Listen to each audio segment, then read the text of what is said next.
Boa noite, sejam todos bem-vindos para mais uma noite de conferência realizado pela editora Cultura Cristã e o canal Perguntar Não Ofende. Meu nome é Eduardo, eu sou editor assistente na Cultura Cristã há 10 anos e pastor auxiliar na Igreja Presbiteriana de São Bernardo do Campo. Eu quero saudar o presbítero Averaldo e o presbítero Uriel, que tanto tem se empenhado e apoiado a realização desta conferência. Nós já estamos chegando ao seu final e eu louvo a Deus pela vida desses irmãos que possibilitaram esse grande encontro virtual que muito tem abençoado, não só a igreja no nosso país, mas a igreja espalhada por várias outras localidades em outros países. E eu louvo a Deus pela sua vida, que tem nos acompanhado aqui nesta jornada. E o meu desejo e a minha oração é que o Senhor continue a abençoá-los em meio a essas lutas que nós temos passado, que são tão terríveis e que apresentam muitos desafios para todos nós.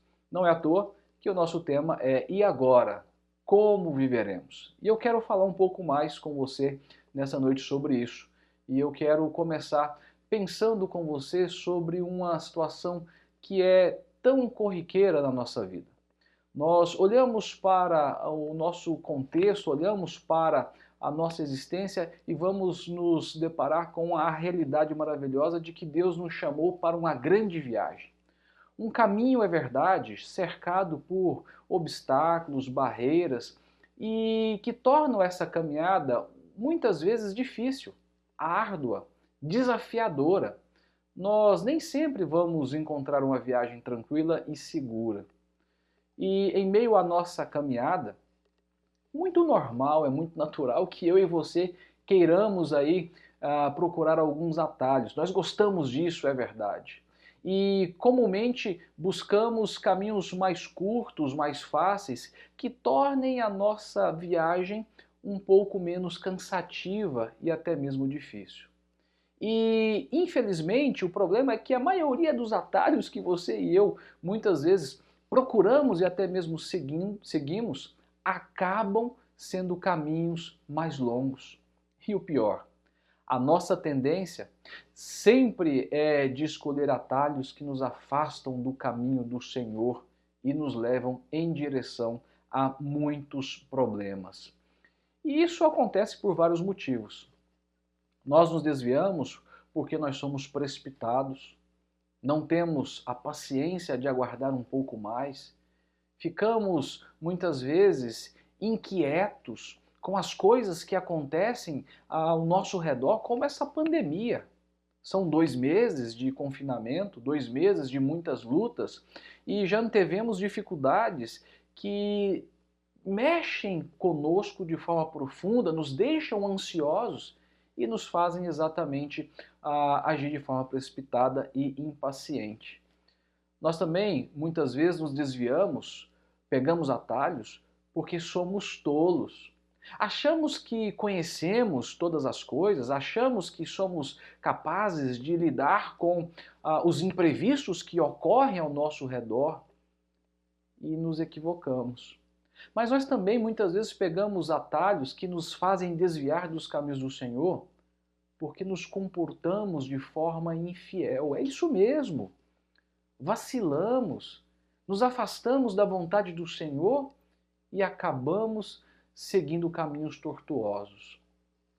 Paul Tripp, falando sobre isso no seu livro Abrigo no Temporal, e diga-se de passagem, um livro fantástico com várias meditações baseadas no Salmos 27, ele vai dizer que as dificuldades nos enganam e nos afastam do caminho reto de Deus e as nossas atitudes e os nossos hábitos nos colocam na perigosa estrada do reino de nós mesmos. É interessante o que Paul Tripp está falando, porque o que ele aponta simplesmente é o nosso ego, o nosso eu, que faz com que realmente deixamos de seguir o caminho do Senhor e andar nas suas veredas. É por conta desse quadro, queridos, que nós temos de suplicar o auxílio do Senhor, especialmente nesse contexto tão desafiador que nós estamos vivenciando, onde alguns dos nossos governantes apontam para uma direção e outros então vão apontar para um caminho bem diferente.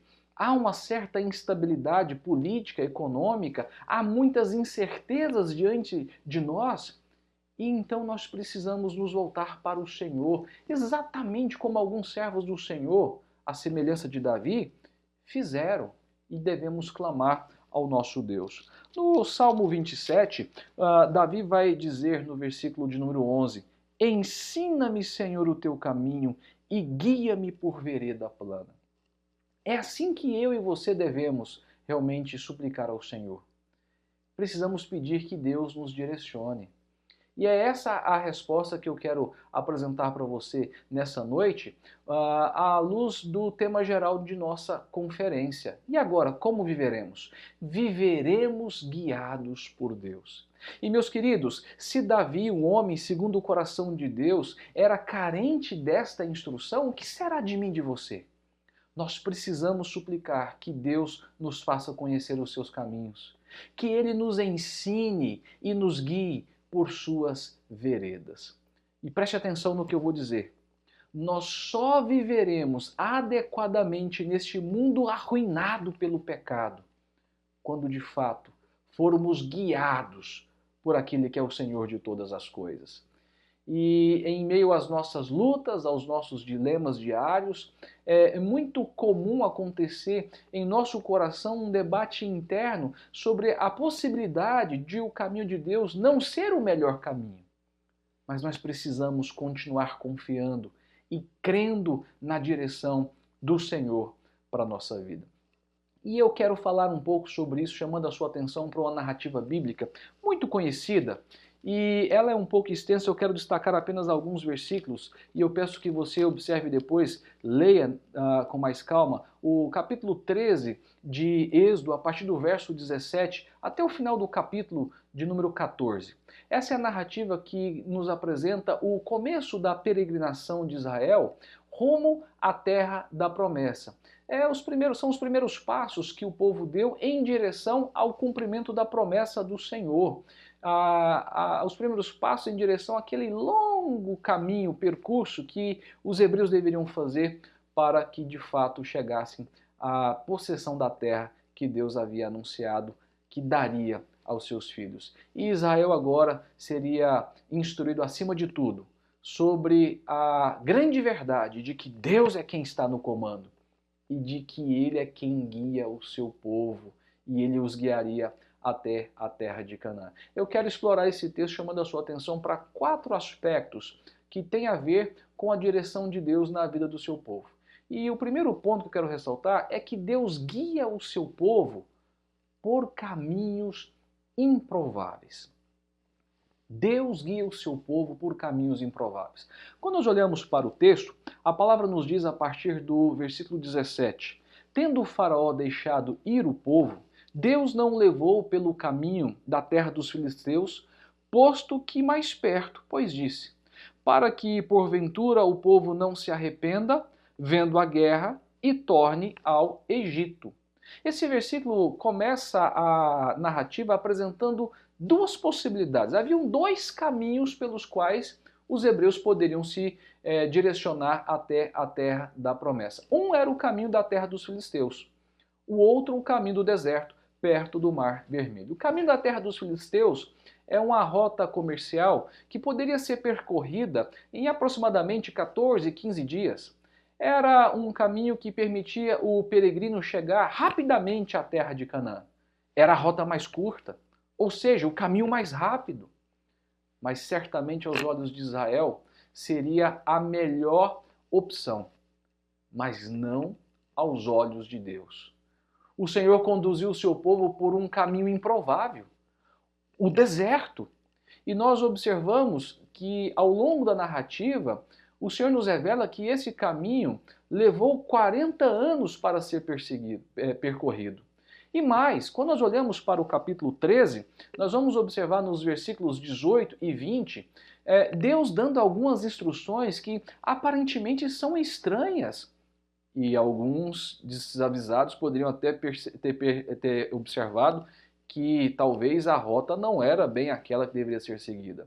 Nós olhamos para o verso 18 e a palavra diz que subiram os filhos de Israel do Egito, partindo de Sucote, acamparam-se em Etã, a entrada do deserto. Olha só que interessante. Eles começam a caminhada e logo já montam acampamento.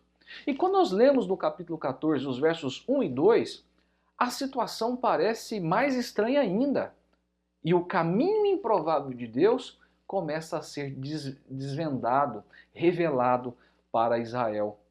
Veja, a palavra nos diz então que o povo foi ordenado por Deus a retroceder e acampar defronte de Pi-Hairote, entre Migdol e o mar, diante de Baal-Zefon, junto ao mar. A direção dada para Israel, meus queridos, por mais que fosse improvável, não era insignificante. O Senhor estava conduzindo Israel de tal forma que ficasse cercado pelo deserto, por montanhas e também pelo mar. Esse certamente não era o caminho escolhido por aquele povo, mas foi o caminho determinado por Deus. E tudo isso serviu para que Faraó pensasse que o povo estava desorientado, perdido na terra e até mesmo vulnerável a um ataque. Então o Senhor, mais uma vez, endurece o coração de Faraó, que se arrepende de ter dado autorização para que o povo pudesse partir, e reúne seu exército e passa a perseguir os hebreus novamente, os alcançando acampados exatamente onde o Senhor havia ordenado. Está nos versículos do capítulo 14, nos versículos de número 3 e 9. E a reação dos hebreus ao verem os egípcios se aproximando demonstra que aos seus próprios olhos aquele caminho não era o melhor. Um caminho que realmente parecia não ter sido a melhor opção. Isso porque imediatamente eles começam a clamar ao Senhor, mas ao mesmo tempo se voltam contra Moisés e começam a reclamar, começam a murmurar, dizendo que melhor fora terem ficado no Egito.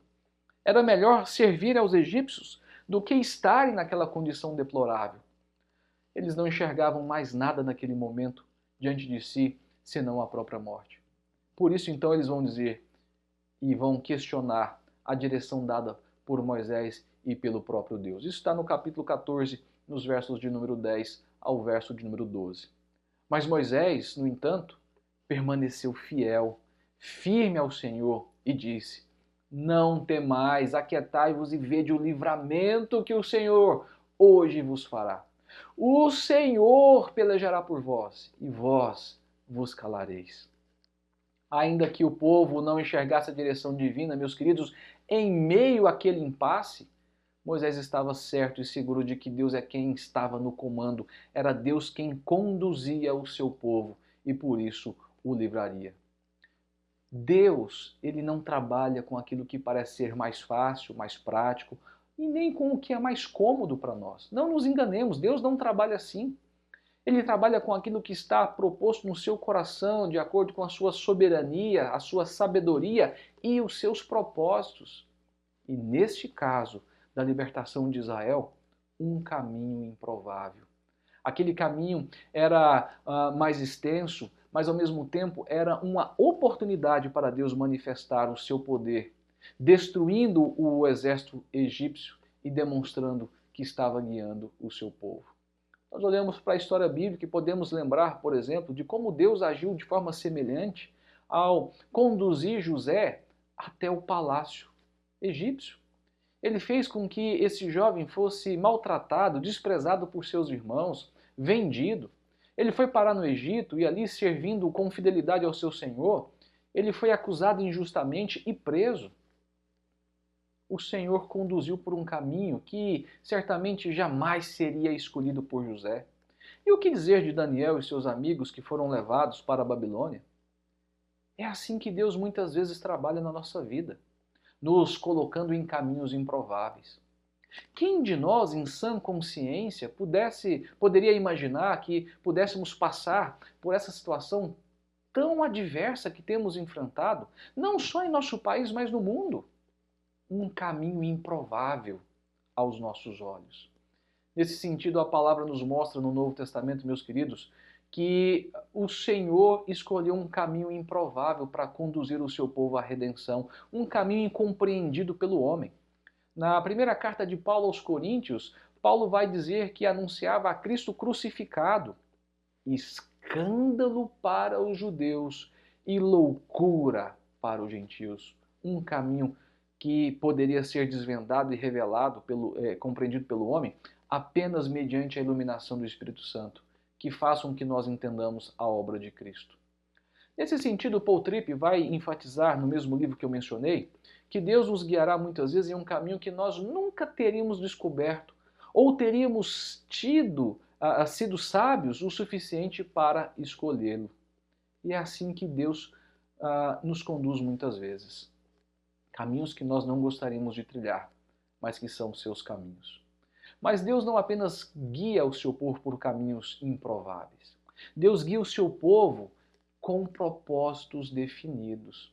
Ainda que Israel, na sua caminhada, não tivesse condições de compreender de imediato quais eram os propósitos pelos quais Deus estava o conduzindo, o povo poderia ter convicção de que nada seria vão. E Deus escolheu o caminho mais difícil, o caminho do deserto, simplesmente em razão dos seus propósitos. Ali Deus estava pronto para ensinar, para educar Israel. Os hebreus iriam aprender sobre a graça divina e o caráter do seu Redentor. Nós podemos pensar, à luz do texto, em alguns desses propósitos. O primeiro e o maior, sem sombra de dúvida, de todos estes, é a manifestação da glória do Senhor. Quando nós olhamos para a descrição apresentada no texto bíblico, nós vamos observar que há dois aspectos aqui. O primeiro, registrado no capítulo 3, no verso 19, quando o Senhor então lembra acerca da sua promessa. E era exatamente no cumprimento da sua aliança que a sua glória seria revelada. Observe que o texto vai dizer: também levou Moisés consigo os ossos de José, pois havia este feito os filhos de Israel jurarem solenemente, dizendo: certamente Deus vos visitará. Daqui, pois, levai convosco os meus ossos. Isso tem a ver com uma fala, um pedido de José registrado lá em Gênesis capítulo 50. E agora nós vemos o cumprimento da aliança, Deus dando a terra da promessa aos seus filhos. E nisso o seu nome seria glorificado. E de uma forma muito vívida também, o nome do Senhor seria glorificado por meio do juízo que Deus iria exercer contra os egípcios, os opressores do seu povo. Quando nós olhamos em alguns momentos da narrativa, como por exemplo no capítulo 14, verso 4, nós vemos a palavra dizendo: endurecerei o coração de Faraó para que os persiga, e serei glorificado em Faraó e em todo o seu exército, e saberão os egípcios que eu sou o Senhor. Quando nós olhamos para o versículo 17, novamente Deus lembra que ele iria endurecer o coração dos egípcios. E o texto então vai dizer: para que vos sigam e entrem no mar. Serei glorificado em Faraó e em todo o seu exército, nos seus carros e nos seus cavalarianos.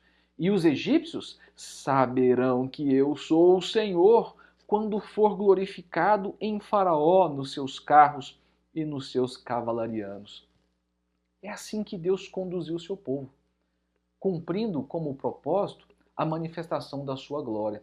Mas há um segundo propósito. Quando nós olhamos no começo da narrativa mais uma vez, no versículo de número 18, e a palavra então nos diz que Deus fez o povo rodear pelo caminho do deserto, perto do Mar Vermelho, e arregimentados subir os filhos de Israel, Deus vai fazê-los seguir por este caminho simplesmente para que o povo evitasse o desânimo e a deserção. O versículo 17 nos mostra isso com clareza: para que porventura o povo não se arrependa, vendo a guerra, e torne ao Egito. Meus irmãos, é muito provável que o caminho mais perto, o caminho da terra dos filisteus, por se tratar de uma rota comercial, estava cercado por guarnições egípcias. E o povo poderia se desesperar e voltar atrás, diante de qualquer luta, de qualquer batalha. Um simples exemplo é visto logo no começo da caminhada.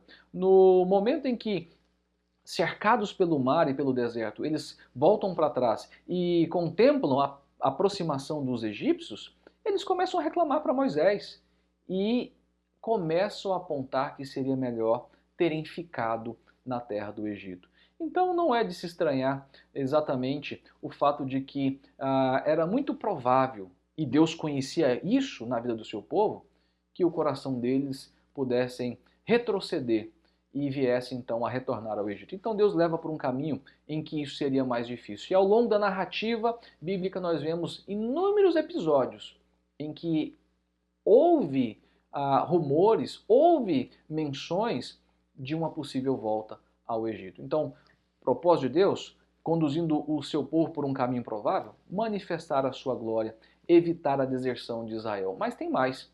A palavra nos mostra que Deus estava ensinando o seu povo a temê-lo e a confiar nele. Na verdade, havia uma necessidade muito maior do que simplesmente chegar na terra de Canaã.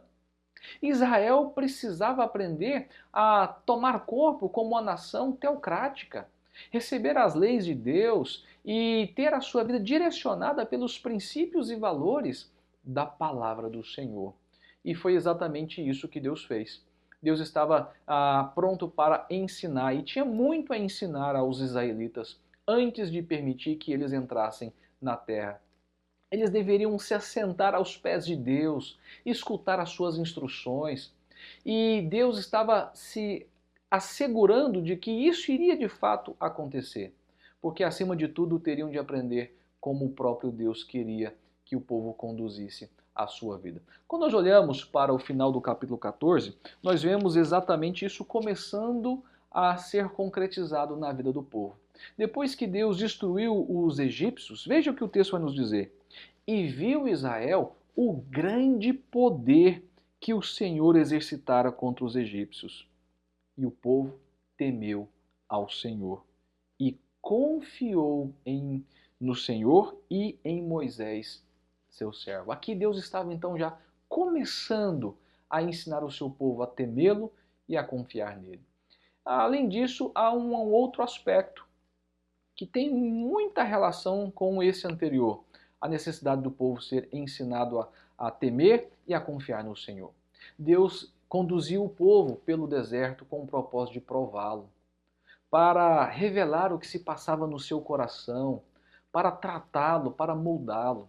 Deuteronômio capítulo 8 nos mostra isso de forma muito evidente. Moisés declara abertamente que o povo precisava aprender a confiar em Deus como seu único e suficiente sustentador no deserto, onde não havia condições de sobrevivência senão pela total dependência do Senhor. E, meus queridos, não é isso que a palavra de Deus nos ensina no Novo Testamento? Não é exatamente esse um dos grandes ensinos do apóstolo Paulo ao escrever aos Romanos, de que todas as coisas cooperam para o bem daqueles que são chamados? Nós somos também conduzidos hoje, ainda que em meio a essa pandemia, por Deus, com propósitos.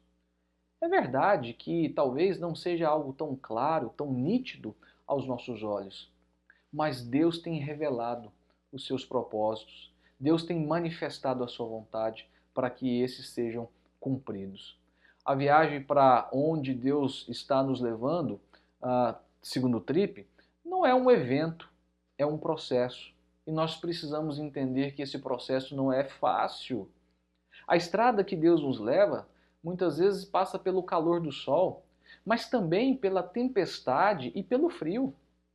Passa pela escuridão da noite e, em outros momentos, pela própria solidão e confusão. Mas em tudo isso, devemos ter a certeza e a confiança de que Ele nos guia com propósito. Deus nos guia por caminhos improváveis, mas com propósitos definidos. Há um terceiro ensino que eu quero ressaltar com você. Veja que os versos 21 e 22 nos mostra algo maravilhoso. Deus guia seu povo o acompanhando. Observe que a ênfase de Moisés agora é simplesmente no fato de que Deus ia diante do povo em todo o tempo. E a presença do Senhor se fazia de duas maneiras. De dia, por meio da coluna de nuvem, e à noite, por meio da coluna de fogo. Assim, o povo era orientado e conduzido pelo deserto em todo o tempo pelo Senhor. E é interessante nós observarmos alguns capítulos anteriores a este momento da libertação, porque quando Deus chamou Moisés para conduzir, para ser o servo por meio do qual ele conduziria os hebreus à liberdade e à terra da promessa, o Senhor prometeu que estaria com ele em todo o tempo.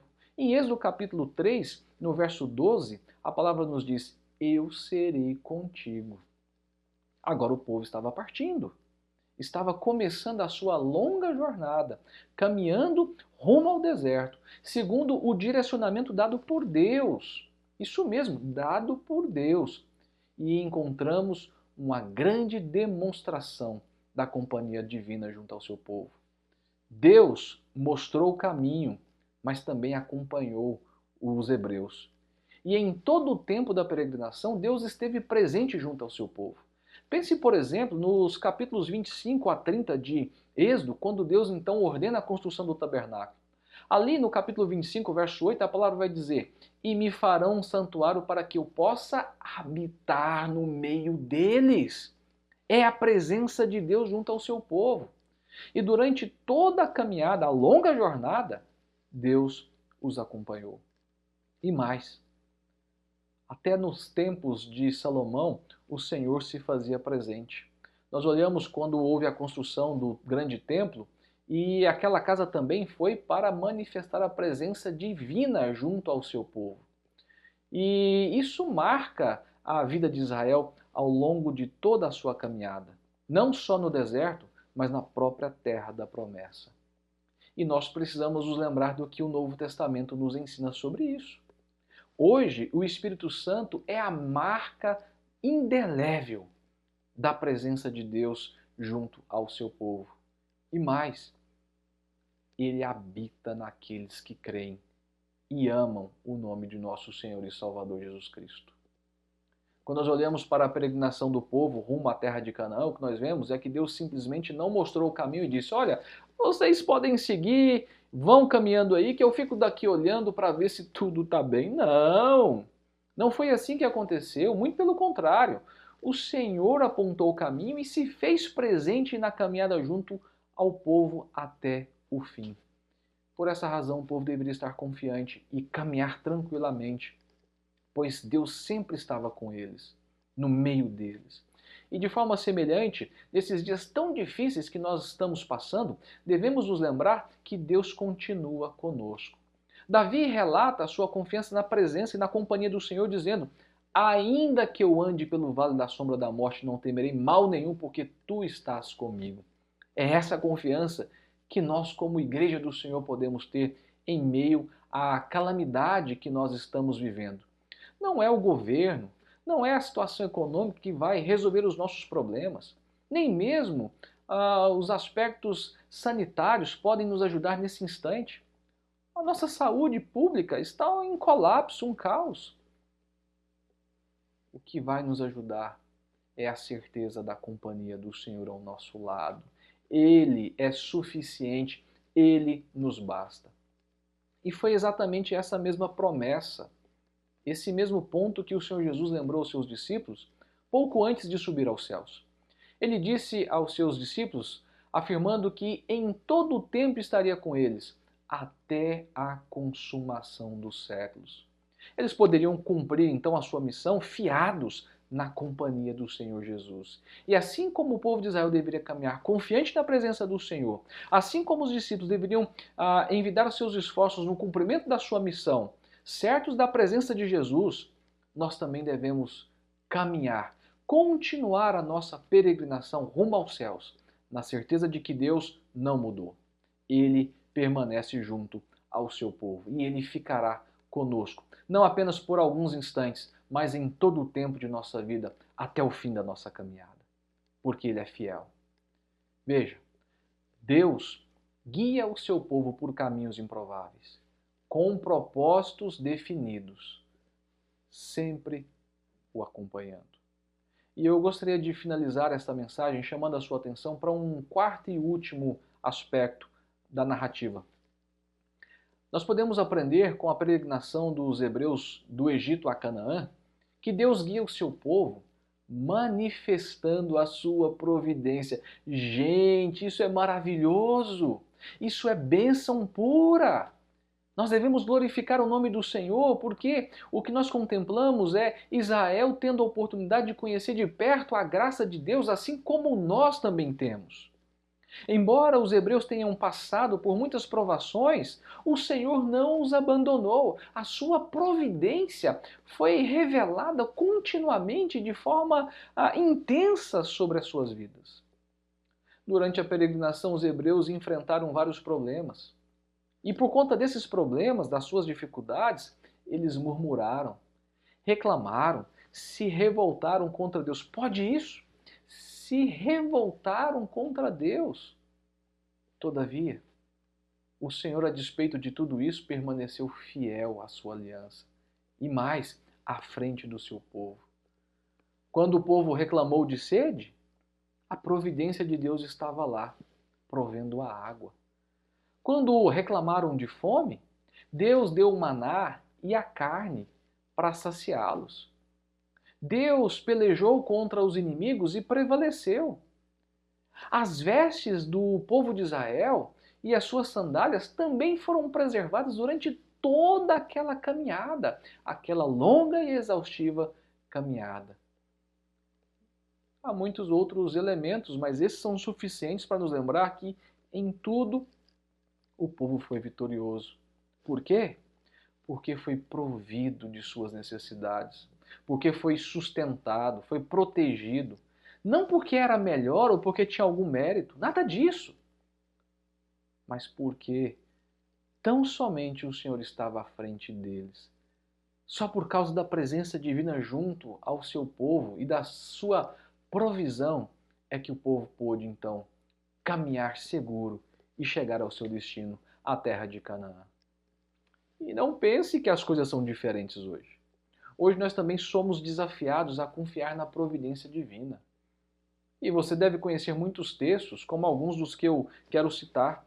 Mateus capítulo 6 nos lembra acerca daquilo que Jesus ensinou aos seus discípulos sobre a ansiedade.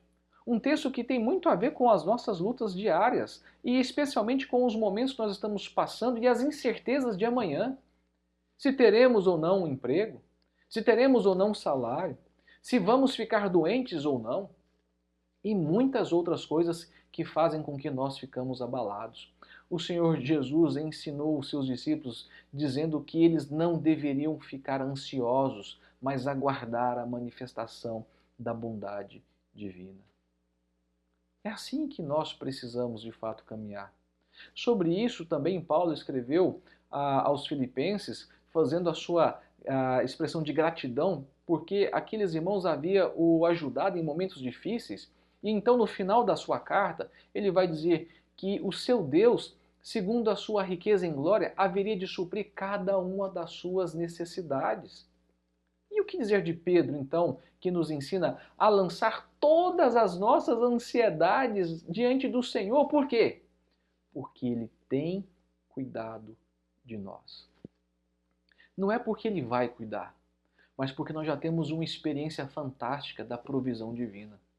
Porque você e eu, como igreja do Senhor, podemos atestar com a nossa própria vida como a bondade de Deus se revelou maravilhosamente na nossa vida. E esse Deus que tem cuidado de nós até aqui certamente continuará a nos sustentar e a nos proteger em nossa caminhada. Meus queridos, quantas e quantas coisas nós podemos relatar como provas da providência divina em nossa vida. Em meio ao caos, às dificuldades que nós já passamos diversas vezes e que fomos alcançados pela vitória que vem de Deus. Por quê? Porque nós experimentamos da sua providência. Então nós precisamos confiar mais e descansar mais no Senhor. É preciso reconhecer que é pela graça da sua provisão em nossa vida que nós seremos sustentados. E eu quero então finalizar chamando a sua atenção para aquilo que eu disse no começo. Nós, como Davi, precisamos pedir que Deus nos ensine os seus caminhos, nos guie pela sua vereda. O Salmo 25 nos mostra isso também falando de forma muito contundente. Nós olhamos para o versículo 4 e então o salmista Davi vai dizer: Faze-me, Senhor, conhecer os teus caminhos, ensina-me as tuas veredas, guia-me na tua verdade e ensina-me, pois tu és o Deus da minha salvação, em quem eu espero todo dia. Eu quero convidar você a colocar isso em prática, a clamar como salmista para que Deus oriente você. Eu não tenho dúvidas de que você tem enfrentado inúmeras dificuldades e também desconfio que nos próximos dias, semanas e talvez até nos próximos meses, essas dificuldades tendem a se intensificar. Nenhum de nós estamos imunes a esses problemas decorrentes dessa pandemia, mas nós precisamos confiar na direção de Deus. E como Davi, precisamos clamar que Ele então faça com que nós conheçamos os seus caminhos, faça com que nós andemos pela sua vereda. Então peça que Deus lhe instrua para que você ande como Ele quer que você ande. Não pelos seus próprios caminhos, não pela sua própria vereda, mas na santa e incomparável vereda e direção de Deus. Assim, meu querido, você vai caminhar em plena segurança. E lembre-se de algumas coisas. Deus, com frequência, nos guia a situações que provam a nossa fé. Mas essas provações, essas situações adversas, não são sinais de que Deus nos abandonou, como muitos pensam. Onde está Deus que permite tudo isso passar, tudo isso acontecer? Não. Em meio a essas situações adversas, você e eu, como servos do Senhor, temos o grande privilégio, a grande oportunidade para aprendermos o quanto nós dependemos dele e como ele é bom para conosco. Além disso, nunca se esqueça de que Deus nunca leva o seu povo a um lugar onde ele não possa sustentá-lo. É assim que Deus age. Ele nunca nos leva a um lugar onde ele não possa nos sustentar. Mas preste atenção, porque muitas vezes Deus vai nos conduzir a situações onde somente Ele pode nos sustentar. Foi isso que Ele fez ao conduzir Israel pelo caminho do deserto. Não havia lugar para plantar, não havia lugar onde estocar comida. O povo deveria depender simplesmente da provisão divina. E por fim, eu quero desafiar você, talvez uma das coisas mais difíceis nesse momento de pandemia, é estar contente com a provisão das suas necessidades. Até mesmo as lutas que você tem passado. Seja grato a Deus. Por quê? Porque Deus guia o seu povo por caminhos improváveis.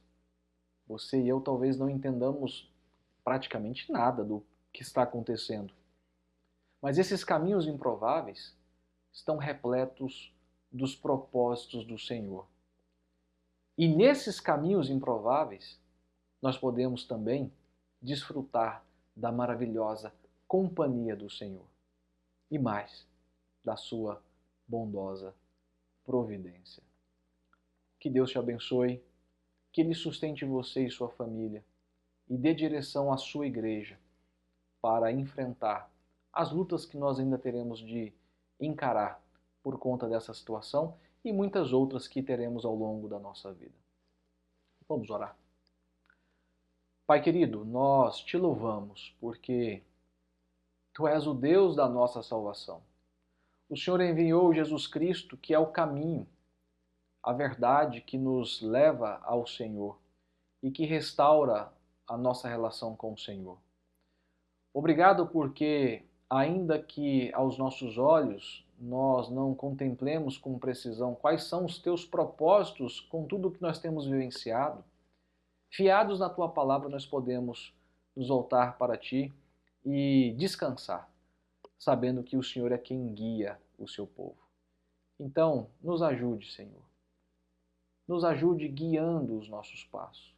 Nos ajude fazendo conhecer os teus caminhos para que nós andemos em vereda plana. E que assim o teu nome seja glorificado. É o que nós pedimos no nome de Jesus. Amém. E agora, como viveremos? Guiados por Deus. Deus te abençoe.